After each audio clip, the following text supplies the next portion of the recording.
Buonasera e ben ritrovati con il TG Flash di Neo Sicilia, di seguito i titoli più importanti del pomeriggio. In apertura alla politica nasce in Sicilia un nuovo soggetto di centrodestra costituito dalla triade Lombardo, Miccichè e La Galla.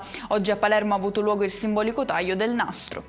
Passiamo alla cronaca. La Corte d'Assise d'Appello ha ridotto la pena per Alessandro Panella e Luigi Zabbara, gli ex caporali accusati di aver ucciso Emanuele Sceri. Il paracadutista siracusano è stato trovato morto a Pisa nel 1999.